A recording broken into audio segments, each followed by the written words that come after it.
Flight Sim community. Hello, this is Beetle Beast. Welcome back. We're currently on the ground in beautiful Colby, Kansas, and we're going to roll over about 100 miles away to the town of Hayes.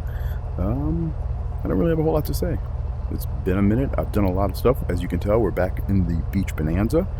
So let's get going. Off 17, we'll be headed off to the east. Let's see what our direct track's going to be. 160. Let's go ahead and move that around to there. And let's get out of here. Never get that out of my field of vision. All right, winds are right down the runway. Clouds coming in.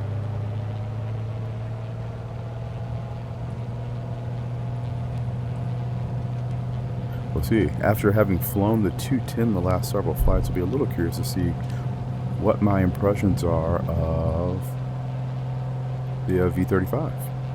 Clouds are flying, gears coming up.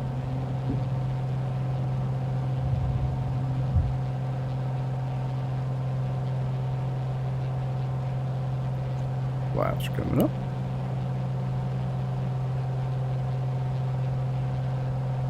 Note that the heading moves individual degrees, unlike my current setup in the 210, so I do kind of like that. I'll bet it does make it a little bit longer for me to get things moving. I imagine this flight here should be relatively quick. Like I said, considering I'm going to be taking off and flying over here, and I have a total of 90 miles to go, 100 miles to go, give or take. This should be a relatively quick and easy flight.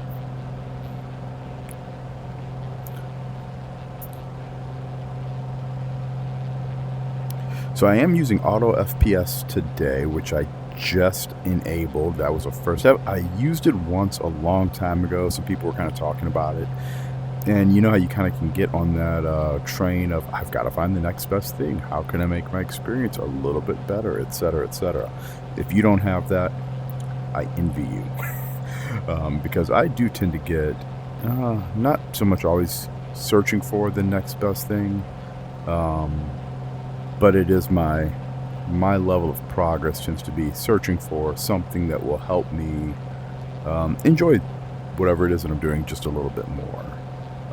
I don't chase as bad as some people I know do, but I am 150% not immune to the chase, and I most definitely do. So I've got auto FPS on. Wanted to see if that would maybe smooth out some things. I was having pretty good performance anyway with SU3, and so I don't have anything to really complain about. It says direct track 106 on there. Interesting. Let's move that over to the right. Guess that explains why the course keeps working off. It's like it shouldn't be going like that if that's the case. I knew that we were going to be taking off and going a little bit east. It's kind of east-southeast, so this is probably going to the initial approach fix here for the RNAV into Hayes. That's my guess. We'll stop the climb at 5,500, get the power back. It's been a minute since I've been in the Bonanza. I'm going to kind of treat it similar to the 210, except obviously the 210 is turbocharged, so it does have the ability to run higher manifold pressure. I also went through, the last time I flew the 210, which was not for the sake of making a video, I went ahead and I checked what the checklist said for the 210, and it does mention using like 36 inches of manifold pressure or 35.5 inches of manifold pressure on the takeoff roll, so you are able to go past that green arc. The green arc's basically there for cruise, to set it back at about 30 inches of manifold pressure. So here we're going to run about 25 squared on this engine, so I'm going to pull right about there. Power's all the way up, so we're running about 24, 25, something close to that of range. And that should work out pretty well. We're showing 30 minutes, so this should be a relatively quick flight. Obviously, this one here it still has the same autopilot, or a very similar autopilot in it. You can see it right over there, to the one that is in the 210 from Carenado. This is also obviously a Carenado airplane, but I assumed that it was going to have very similar performance. It does look obviously a little bit different. They're both steam gauge cockpits, which is something, as you know, I do like. But performance is very, very similar. 150 knots out of this one right now indicated at 5,500 feet. The 210 was giving me about 155 to 160 knots indicated. Same altitude, so that's very, very similar. I'm gonna say I think that the Bonanza may be a little bit more easy to trim. The trim movement is a little bit slower than it is. I do see that it has the same DME hold down here, so I hadn't actually played with that one before. I know there were issues with this attitude encoder for the autopilot, but it's there. There have been issues with that since kind of the get-go. But the regular altitude hold here, if you actually come in here and use alt hold, does still work. So, yeah, I've used this one quite a bit in the past, just not a ton recently. And like I said, I know for a fact that I'm going to probably be bouncing between this and the 210 as I make this trek further to the east and southeast.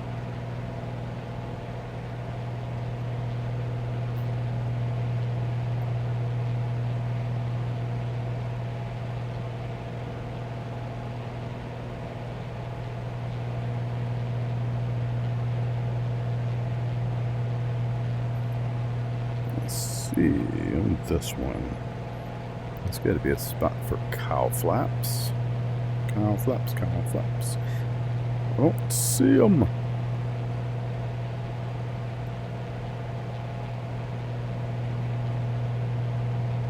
Would have imagined would have been right down there at the bottom. Well, actually, that might be it right there. Yep, that is it. That's your cow flap. Pull on. Won't need that right now. And that might even give me an extra knot. Alright, auto's on. It's currently in a roll mode. That should work for now. I think I'll put it in a heading. Let's go ahead and center that up. And maybe I'll set up the nav here in a little bit. And you know what? I haven't messed with this autopilot. So let's see. It does allow me to input 5,500 feet.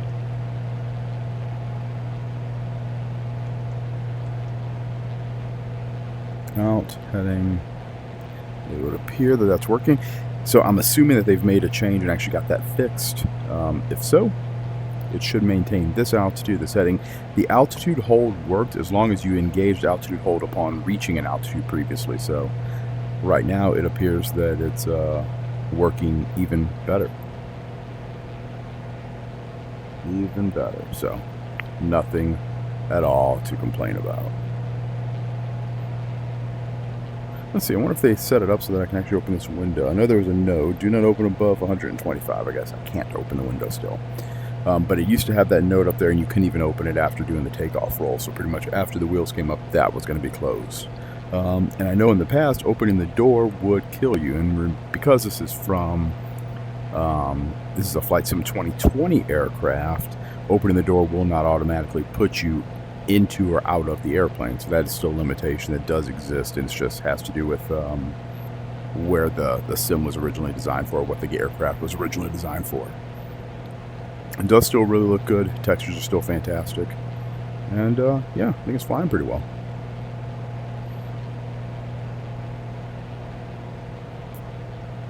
And I will say, I think the single 530 in here has always looked a little bit better. It's really clear in comparison to some of the other ones that I've had. So I've been always really impressed with that.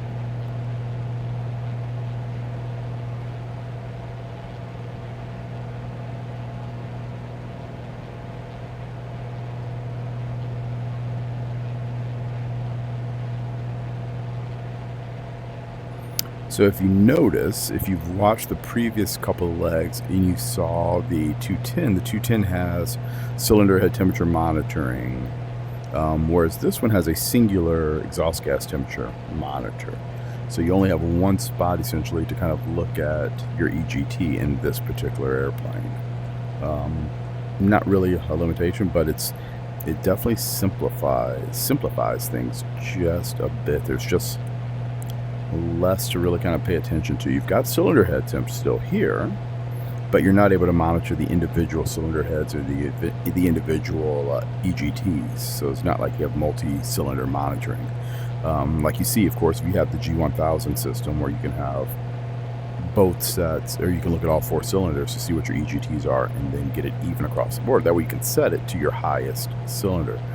So here, typically, they're going to probably put this EGT on the rearmost cylinder, which is going to probably be your hottest running cylinder anyway, just because of the lack of airflow. But still, once again, no guarantees. So I'm just kind of raising it a little bit. We're looking for a spot. I will say the leaning in this airplane appears to be significantly easier than it is in the 210. The 210, the arm where 0% is significantly further forward on my trim axis for the EGT. So I have an axis wheel that's set up for my mixture. I have an axis that's set up for my mixture, and moving it out to about the halfway point is when the EGT, when the mixture is going to start running almost essentially at cutoff. And that's not the case with this airplane. This airplane seems to utilize almost full control between full on and full off before it starts making a difference. I'm really close to that course. I want to pull up Hayes VOR so I can take a peek at that. Nearest. KHYS 114.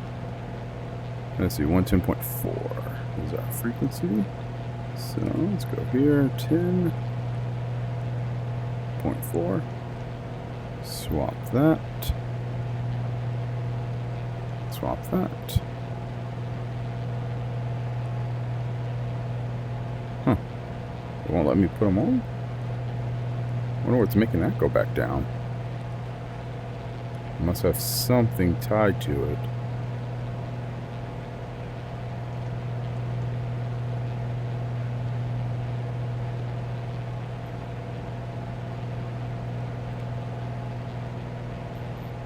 $60 miles. I would have sworn I would have been able to get that by now. I'm really not surprised that that's not working.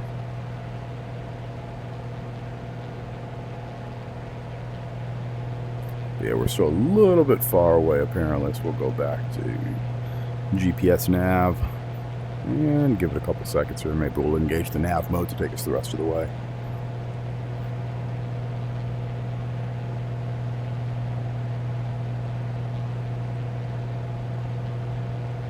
See, I don't know if the auto FPS has really made a difference. Like I said, I had pretty decent performance anyway.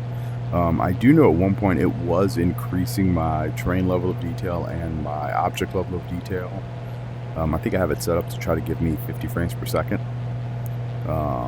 inside of the VR headset. So that's a tall order for the 9070. It'll hover in the 40s pretty easily. So, but once you get some altitude, it can really lessen things up quite a bit to give you a little bit more performance headroom. But either way, it's still been really smooth for me. Hopefully it's been and looks the same for you. I also know that it does take up some of my other settings that are a little bit higher right now. I've got several things at Ultra, including clouds, and I think texture resolution is actually way up there at Ultra right now too. So hopefully that's going to really help out the clarity of the video, and we'll be able to make this a nice little short trek over without too much drama. There we go. Now we're showing up. Whoa.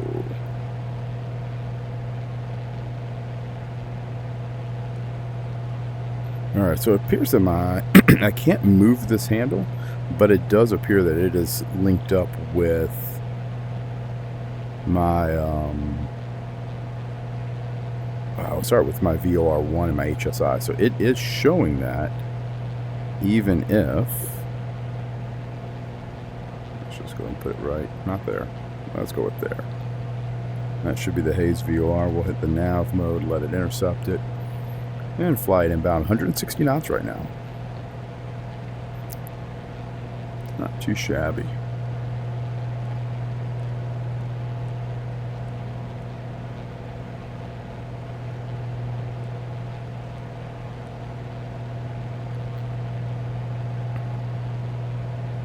So it's coupled. You can see that right there. Using the nav source to take us to this VOR at Hayes, HYS.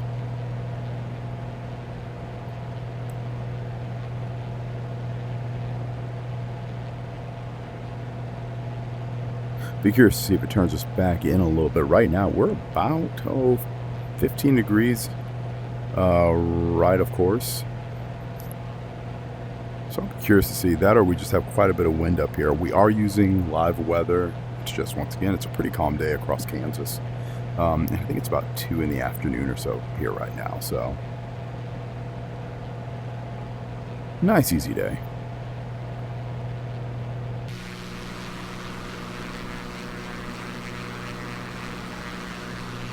So jumping outside, it was very jumpy for a minute.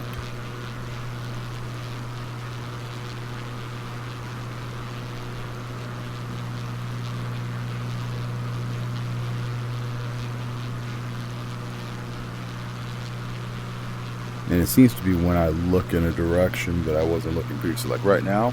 So that just got really smooth. But I bet if I look back to the left again,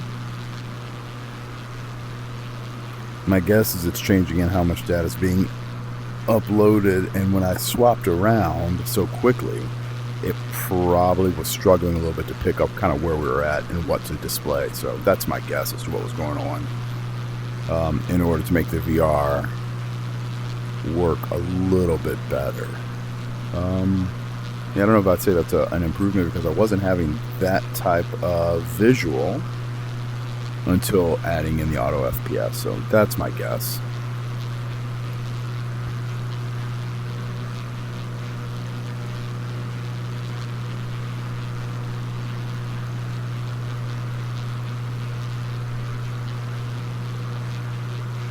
As I'm sure all of you can tell, this is exactly why I prefer to fly the shortest route I can over Kansas.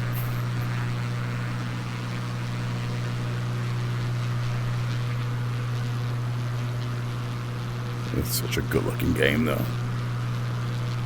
There's just no ways to cut it.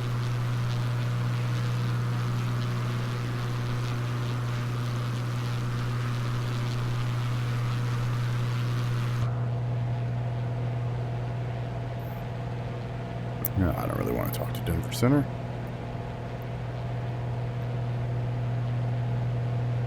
Let's see if I can find a button to get rid of that. There we are. 18 minutes, 47 miles. I'll shut up and we'll just kind of watch it go.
So glad I can hear that so well.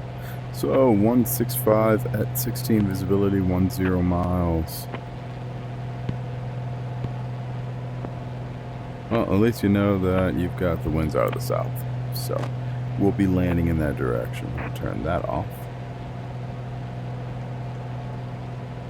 Won't be using that ILS for 3-4. Let's see what they have for other approaches at Hayes.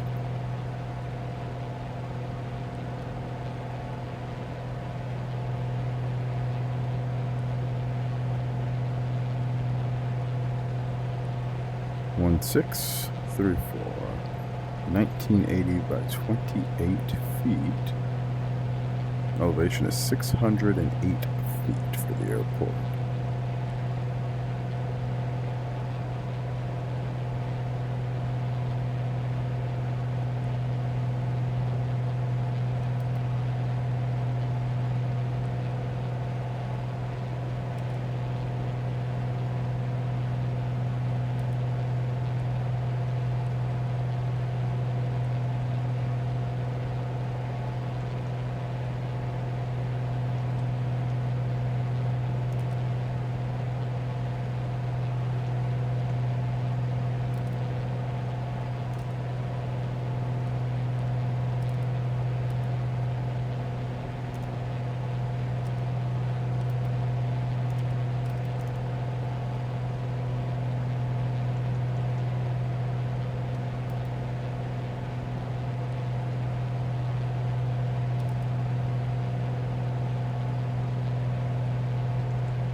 Swear.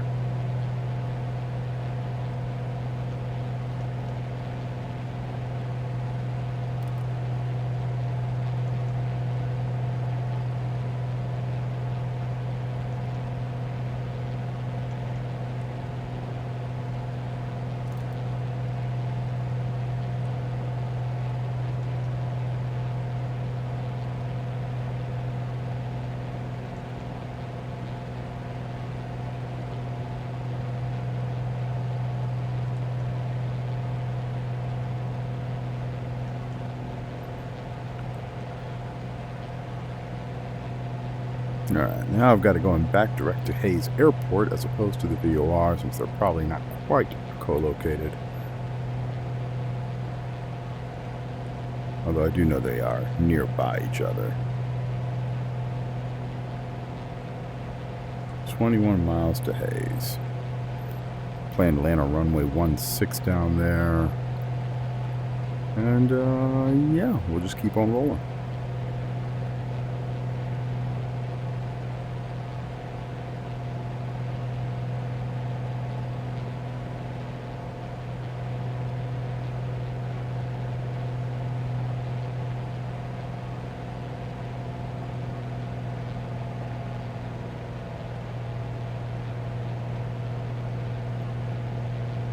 Let's see how this is working. So it's going down to 3,500 feet. Vertical speed. That's not going to work.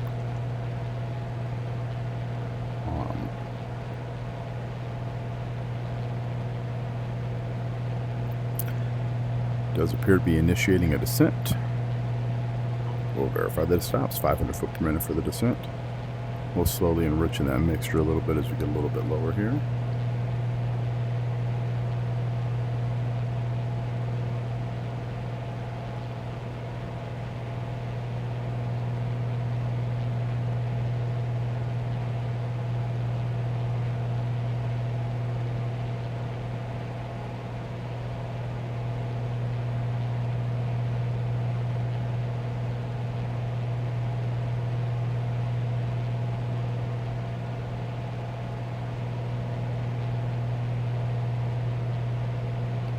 So we're 16 miles from the airport. There is something 12 o'clock just to the west of the town and just past these little rumbly hills there. That might be it. We'll kind of keep our eyes open and see, but that's looking close. There are buildings in the middle of that cornfield. have a feeling that they got something wrong.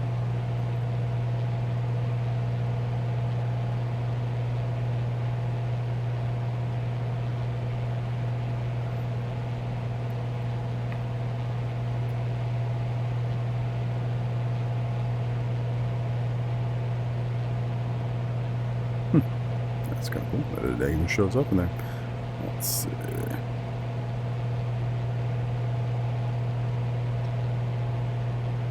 Huh, elevation there says it's 2,000 feet. So whatever the heck you'd pulled up was not haze. Either way. So that'll be good. 3,500 feet should work out pretty well for a 5-mile final. Runway 16 at Hayes is 6,400 feet by 100 feet wide.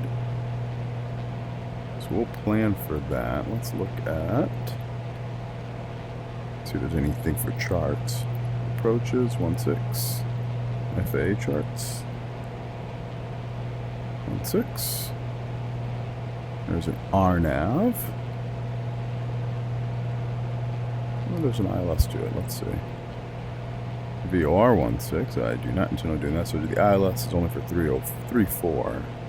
And then your VOR approaches if you're going to do anything else. So let's take a look at the actual airport layout. Alright, so just have the 2 runways. We got some towers out here. I don't think what I was originally looking at was the airport. The orientation doesn't look right. But yeah, 16 being the long runway here with the parallel taxiway going back. So that'll be our plan. Currently 10 miles. Don't have it yet, but it's got to be out there. I see the town coming up.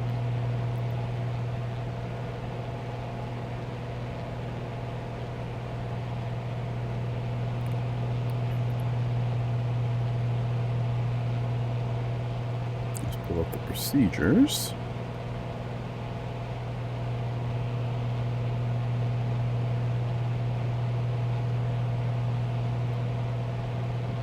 Out of the way a little more, maybe that's hurting me. There we go. Select approach. The R now for 16. Epochs will work.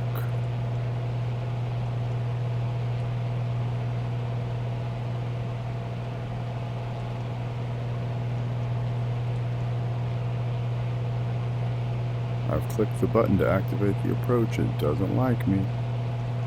Activate approach, activate approach.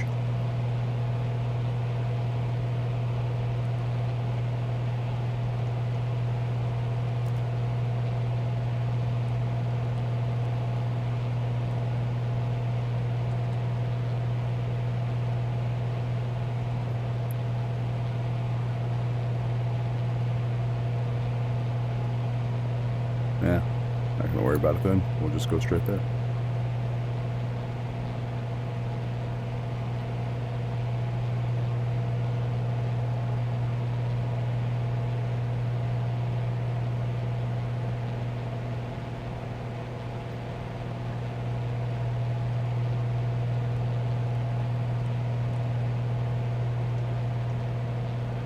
Should be getting close.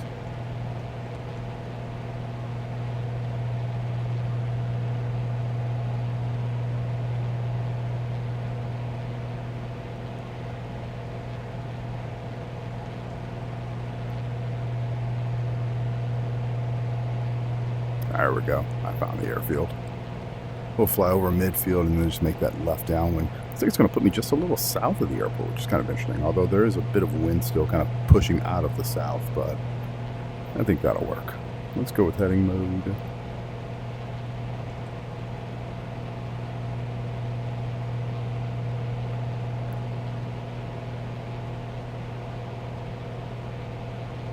See, I'm getting quite a bit of stutter out of this thing.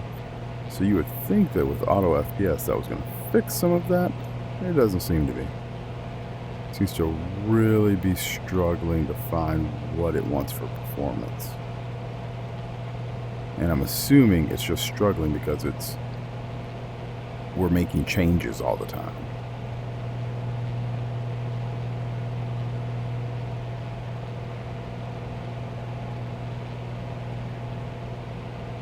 Alright, Hayes traffic. Here we are, flying midfield. Hopefully all the stuttering doesn't screw up this landing.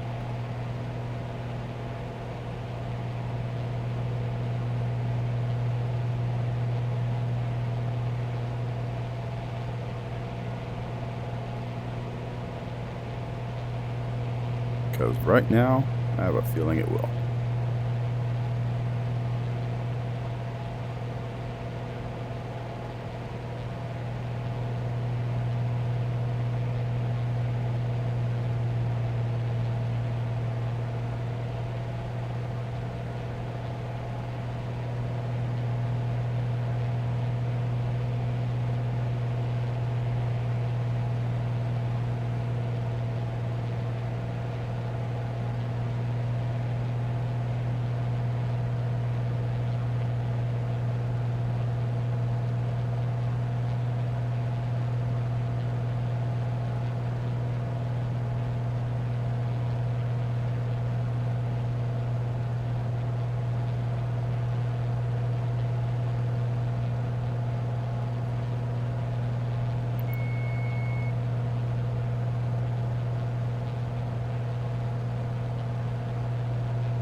Three green lights.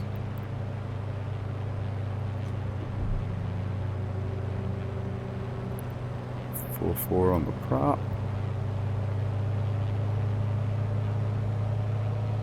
And I do have to remember, I do have recording going on plus auto FPS, but with the way auto FPS was just doing while this was recording, it might be getting turned off because I was getting really good performance all by itself with nothing in the background being modified. A little fast. Go ahead and bring the power out a little bit.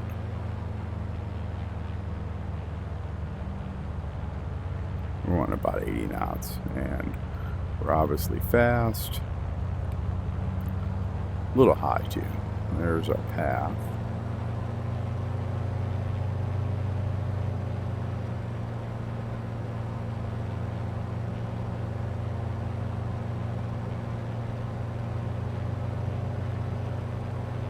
A little bit of wind out of the right, it looks like.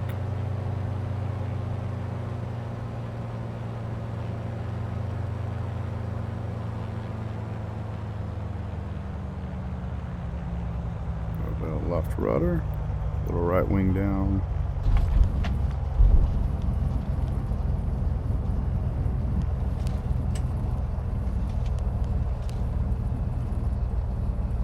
And we're slowing.